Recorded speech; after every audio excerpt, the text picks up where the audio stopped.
If you look at the greatest billionaires, I've coached many billionaires over the past 20 years. If you look at the greatest producers on the planet, these people have one thing in common. They are ridiculously curious. And no matter how much money they make and no matter how much impact they have, they maintain a white belt mentality. One of the keys to epic performance is a relentless commitment to daily growth. Like, great leadership is less talk and more do. It doesn't really matter what the chatter. I mean, it's all about execution, implementation, and application. So they get things done, and suffering is the price of greatness. So how do we become braver? You do the difficult things that you don't feel like doing, but you know have the payoff.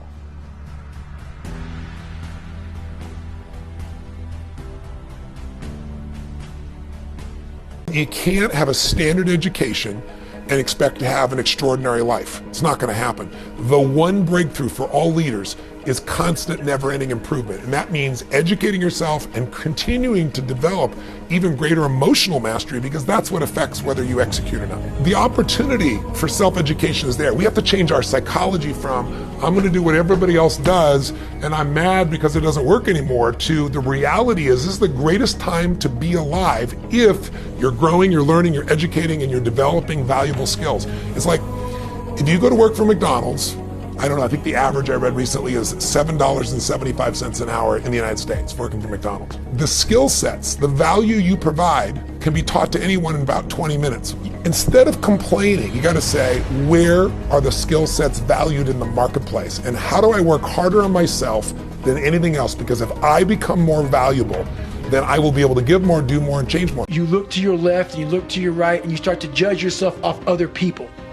Like, if you're a female, well, she's skinny and she doesn't work out as hard as I do, and everything starts to corrupt your mind. You start to look around too much at other people and what they're doing, and that starts to corrupt your own dialogue. We are judging ourselves against too many fucking people. You have to judge yourself against yourself. And that's the one thing I started learning, man. This isn't a race against me and Rich Roll. This is a race against David Goggins and David Goggins alone. And once you can silence all that bullshit, all the outside interference and things that are attracting your mind to everything, you can then start to grow. And what do you want to tell a young person? You're 17, you're okay the way you are. It's like, no, you're not. You got 60 years to be better. And you could be way better. You could be incomparably better across multiple dimensions. And in pursuing that better, that's where you'll find the meaning in your life. And that will give you the antidote to the suffering. It's especially young people. They say, well, I don't know what to do. It's like, that's okay. Nobody does. Go do something. Do the best thing that you can think of. Put the best plan you have into practice. It's not going to be perfect, and it will change along the way. But it will change partly because you become disciplined pursuing the path. And as you become disciplined, you become wiser.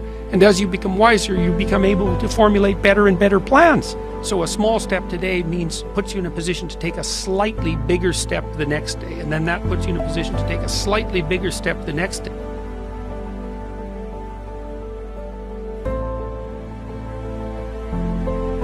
I found that nothing in life is worthwhile unless you take risks.